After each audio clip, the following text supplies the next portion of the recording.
40 ans.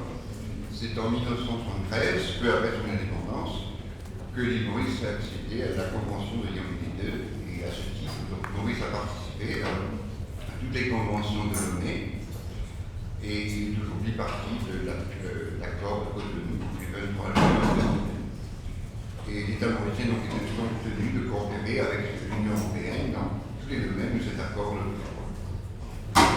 L'accord de Cotonou prévoit en effet dans de nombreux domaines les principales règles de la coopération entre l'Union européenne et les États ACP. Elle énonce les objectifs, elle fixe les modalités de la coopération. Leur permanence comme leur généralité ne sont pas absolues. Elles sont soumises à une révision périodique qui doit s'effectuer tous les 5 ans, et elles peuvent en outre être modulées en fonction notamment des régions par la conclusion d'un APE, accord de partenariat économique, entre l'Union européenne et un nombre d'États ACP. Et la coopération, ceci étant, suppose que les projets, les actes, les décisions qui sont nécessaires à la réalisation des objectifs de l'accord de Cotonou ne soient définitivement adoptés qu'après une certaine concertation entre les différents partenaires, entre les représentants de l'Union et ceux de l'État ou des États concernés. Mis à part la conclusion d'un accord de partenariat dont les parties doivent respecter les stipulations particulières, ce sont les stipulations générales de l'accord de Cotonou qui doivent régir jusqu'en 2020 la coopération entre les États ACP et l'Union européenne.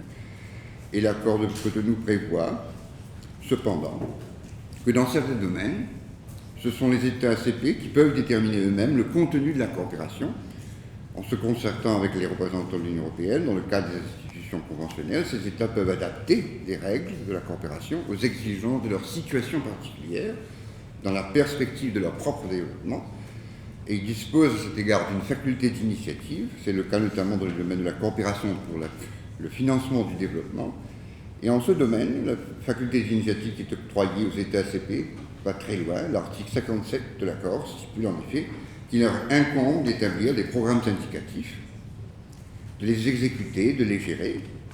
Et ces programmes contiennent les mesures particulières que chaque État juge nécessaires à son propre développement. Des mesures qui doivent s'appliquer, bien entendu, dans le ou les secteurs que cet État choisit lui-même. Et l'île Maurice, pour le programme indicatif 2014-2020, a choisi principalement de focaliser l'intervention européenne sur l'enseignement tertiaire, la recherche et l'innovation. J'en reviendrai un peu plus tard. Mais l'initiative des États ACP peut aussi se manifester d'une autre manière. Les stipulations de Cotonou prévoient, dans certains domaines, que les ACP peuvent négocier des accords particuliers afin d'aménager une coopération conforme à leurs propres intérêts.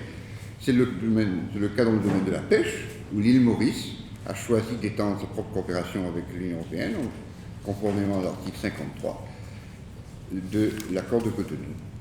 L'examen des stipulations de Cotonou, des programmes ou accords qui procèdent de l'initiative des ACP, révèle que la coopération peut ainsi résulter de plusieurs sources et par voie de conséquence peut reposer sur plusieurs fondements.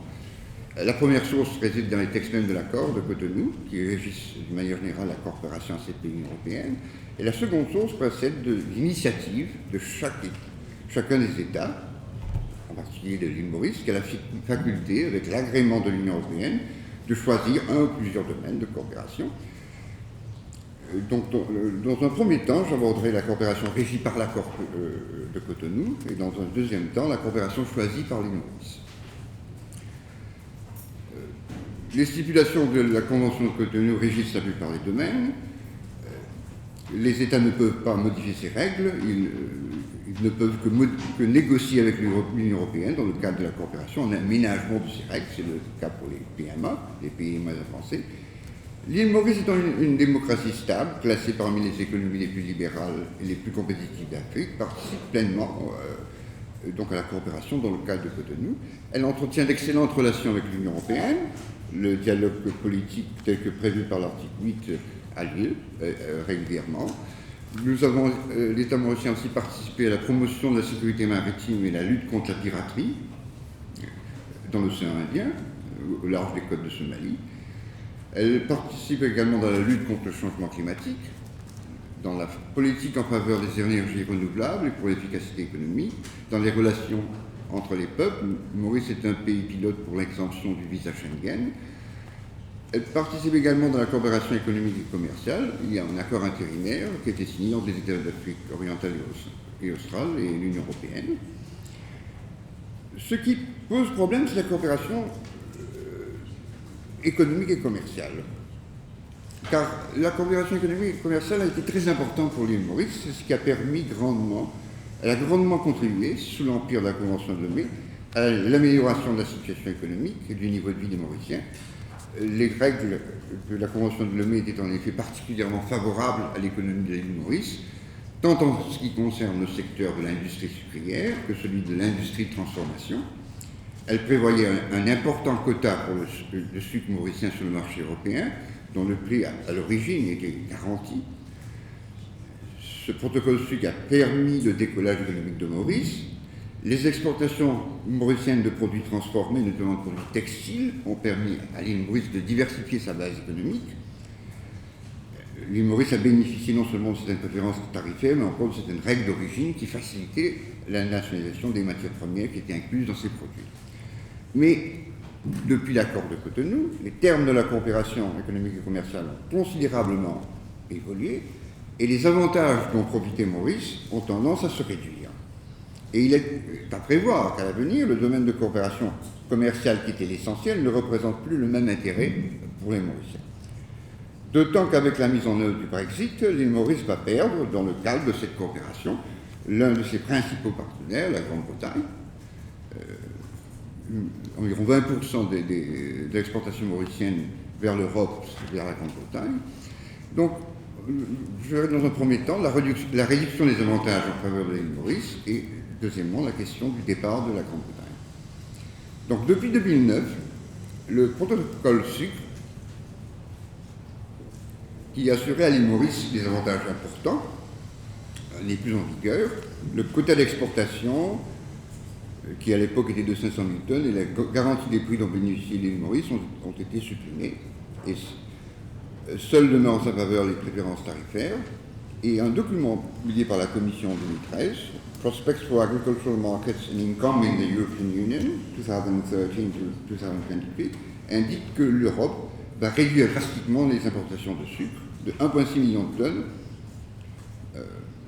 passant de 3,9 à 2,3 millions de tonnes, probablement pour favoriser les betteraviers, mais également les pays les moins avancés. Et dans ces circonstances, l'île Maurice a dû se réinventer. Une transformation de l'industrie sucrière en industrie cannière s'est opérée. L'île Maurice s'oriente un peu plus vers la production du sucre raffiné, également de la production d'éthanol. Et dans ce domaine, les entreprises privées ont bénéficié de l'aide de la Banque européenne d'investissement. L'île Maurice a bénéficié des mesures d'accompagnement qui sont quand même conséquentes pour s'adapter à ces changements sous la forme d'appui budgétaire direct. Autre avantage qui résultait de l'accord de mai qui a été supprimé, c'est celui de la non-réciprocité des préférences.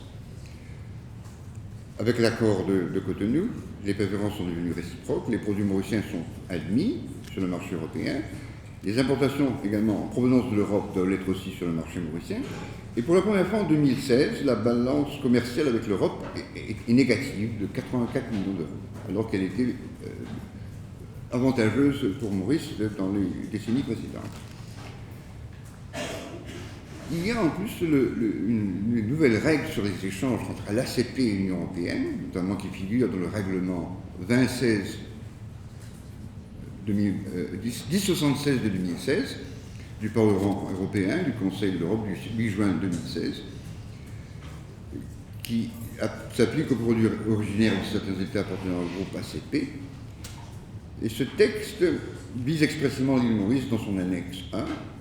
Il réglemente le commerce entre l'Europe et l'ACP. Dans son article 4, il prévoit une exemption de cas général des taxes douanières. Et au terme du paragraphe 1 de cet article, les droits d'importation ont été éliminés sur tous les produits, presque la totalité des produits. Et quant aux règles aux origines, qui sont prévues à l'annexe 2, article 2 et suivant de l'annexe 2, elles sont aussi favorables aux exportations mauriciennes.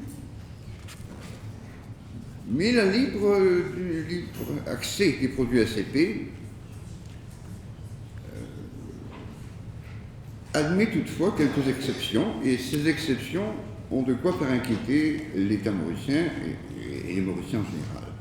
La première exception concerne la production agricole de l'Union européenne. Il est prévu dans le deuxième considérant, il convient donc de prendre tout particulièrement en considération la sensibilité des produits agricoles, notamment du sucre, ainsi que la vulnérabilité et les intérêts spécifiques des régions ultrapériphériques de l'Union lors de l'établissement des règles de sauvegarde de façon efficace. Et lorsque les importations en provenance des ACP causent ou menacent de causer des perturbations dans les marchés des produits agricoles couverts par l'annexe 1, l'article 10 du règlement prévoit la faculté pour l'Union d'opposer à ces importations les mesures de sauvegarde les plus adéquates. La seconde exception concerne le volume des importations en provenance des ACP. Il est prévu que lorsque ce volume est excessif, l'Union peut prendre des mesures de sauvegarde. Cela résulte du paragraphe 2 de l'article 10 du règlement, au terme duquel une mesure de sauvegarde peut être imposée, conformément aux dispositions du présent chapitre, si des produits originaires des régions où États numérés sont importés dans l'Union en quantité tellement accrue, dans des conditions telles qu'ils causent ou menacent de causer des perturbations dans la situation économique d'une ou de plusieurs régions ultrapériphériques de l'Union. Donc, l'île Maurice est doublement concernée par cette disposition. Dans l'article 10, il est question de sucre, et l'admission de plus en plus large des PMA sur le marché européen ne fait qu'accroître la relativité des volumes importés. Ces mesures peuvent porter atteinte aux avantages que les Mauriciens avaient acquis, et ces avantages risquent aussi de se réduire lorsque la Grande-Bretagne aura définitivement quitté l'Union européenne. La Grande-Bretagne a décidé d'enclencher un processus de retrait de l'Union européenne qui paraît irréversible. La question est souvent débattue à l'île Maurice. Quelle sera la coopération entre l'île Maurice et l'Union européenne dans le contexte du Brexit? En sa qualité d'État membre de l'Union européenne, la Grande-Bretagne est un partenaire important. Je pense qu'elle sera toujours tenue par ces accords, par l'accord de Cotonou, et ce jusqu'en 2020. Il est à prévoir donc que la Grande-Bretagne sera tenue, même si son retrait intervient avant, jusqu'à l'échéance de 2020, parce que comme État, elle a déjà pris l'engagement d'accomplir les obligations qui résultent de cet accord. De plus, l'accord de Cotonou ne prévoit pas le départ d'un État membre. La question s'est posée à Maurice, est-ce que la Grande-Bretagne pourrait dénoncer l'accord de Cotonou? Mais là aussi, je ne pense pas que la Grande-Bretagne pourrait le faire. La dénonciation doit être collective, c'est l'Union européenne et les États membres, ce n'est pas un État qui fait la dénonciation. Donc jusqu'en 2020, donc en principe, ça ne devrait pas poser problème, mais au-delà, probablement, on verra la Grande-Bretagne va probablement négocier des accords bilatéraux ou multilatéraux avec les pays du Commonwealth. Avec Maurice, le problème se compliquera un peu sur le plan politique parce qu'il y a un contentieux sur les Chagos et les relations sont très tendues parce que la Grande-Bretagne, aussi bien que les États-Unis, veulent persuader Maurice de ne pas entrer en action devant la Cour internationale de justice pour un advisory opinion. Donc on ne sait pas comment, dans ce contexte-là, ces négociations se feront. Donc ça, c'est dans un premier temps la coopération telle que régie par l'accord de Cotonou. Pour ce qui est de la coopération choisie par Maurice, donc il y a le programme de coopération sous le FED, qui Maurice paye un peu le prix de son succès. Au cours du 10e FED, l'île Maurice a bénéficié d'une aide de 278 millions d'euros. Pour la période du 11e FED, elle a été réduite à 9,9 millions d'euros. C'est un peu dans la logique, on aide ceux qui sont plus dans le besoin. Ce qui est paradoxal aussi, c'est que ça pousse certains de rester dans le besoin. C'est une question qui se pose aussi bien sur le plan international que local. L'île Maurice, le support dont elle bénéficie, sont dans les domaines qui permettraient de transformer, parce qu'elle a l'ambition vers 2030, de devenir un pays à revenus élevés. Donc c'est dans les domaines clés pour transformer Maurice en une société fondée sur le savoir et l'innovation. Car l'île Maurice, dans le domaine de l'enseignement tertiaire, entend accroître la pertinence des études universitaires par rapport aux exigences du marché du travail. Il y a en effet un gap entre les cursus universitaires et les exigences du marché du travail. Et l'aide européenne est recherchée dans ce domaine. L'aide européenne également tourne sur l'aide aux familles vulnérables, faibles revenus, pour leur permettre à leurs enfants un accès égal à l'enseignement supérieur. Dans le domaine de la recherche et de l'innovation, elle vise à stimuler, par la constitution et la mise en œuvre d'un fonds spécial, le Fonds de recherche et d'innovation, le nombre de propositions de recherche qui obtiennent le financement. Sur ce terrain-là, l'aide européenne obéit aux mêmes règles que celles de l'aide apportée par les autres bailleurs de fonds, notamment celle des crédits affectés. Et sa mise en contrôle est faite par la délégation de l'Union européenne. Pour ce qui est de l'accord conclu dans le secteur de la pêche, de sa propre initiative, donc, Maurice a conclu en 2012 avec l'Union européenne un accord de partenariat qui est en vigueur en 2014, qui est arrivé à expiration en 2017. Il n'y a pas eu malheureusement d'accord sur la question, et je pense que dans les semaines qui viennent, un nouvel accord sera signé. Cet accord visait essentiellement les modalités, les conditions dans lesquelles les navires immatriculés dans l'Union européenne et battant pavillon de l'Union européenne peuvent pêcher le thon dans les eaux sur lesquelles Maurice exerce sa souveraineté. Et c'est essentiellement des bateaux de pêche espagnols, environ une trentaine, qui sont enregistrés à Maurice et qui bénéficient de cet accord. L'accord établit les principes, les règles et les procédures régissant la coopération économique, financière, technique, scientifique dans le secteur de la pêche, en vue d'instauration d'une pêche responsable dans les eaux mauriciennes pour assurer la conservation et l'exploitation durable des ressources halieutiques et pour développer le secteur mauricien de la pêche. Également la coopération est relative aux modalités de contrôle des pêches dans les eaux mauriciennes, notamment la lutte contre la pêche illicite. Il y a un volet important d'aide au développement des capacités. L'Union européenne a aidé dans l'élaboration d'un Fisheries Master Plan, de manière à permettre à Maurice de développer son industrie océanique, l'industrie bleue, comme on parle. Donc ça, c'est à voir ce que ça donnerait. Il y a une contrepartie financière qui est donnée annuellement, qui monte à peu près à 660 000 € par an. Et comme je dis, ce protocole a surtout buté le renouvellement, surtout est arrivé à expiration. Il y a des pourparlers qui portent notamment sur le tonnage de référence qui ont été prévus. En gros, l'île Maurice accède à l'indépendance en 1968, et dans les débats précédant l'indépendance, deux camps se sont opposés. Ceux qui pensaient que l'indépendance à l'intérieur du Commonwealth immédiatement était possible, et ceux qui arguaient, on les présente aujourd'hui comme ceux qui étaient contre l'indépendance, ils n'étaient pas contre, ils étaient simplement, ils voulaient que l'indépendance se fasse quand la Grande-Bretagne accéderait à l'Union européenne et que l'île Maurice puisse unilatéralement, à ce moment-là, déclarer son indépendance. Donc, l'île Maurice a pu, malgré cela, en accédant à la Convention de Yaoundé, je pense l'aide européenne, la pensée européenne sur le mécanisme de développement, dans la période de Lomé ou même maintenant, a permis à Maurice de se développer et jusqu'à maintenant aussi de s'adapter, de savoir quels sont les impératifs qu'elle doit remplir pour pouvoir réaliser ses ambitions.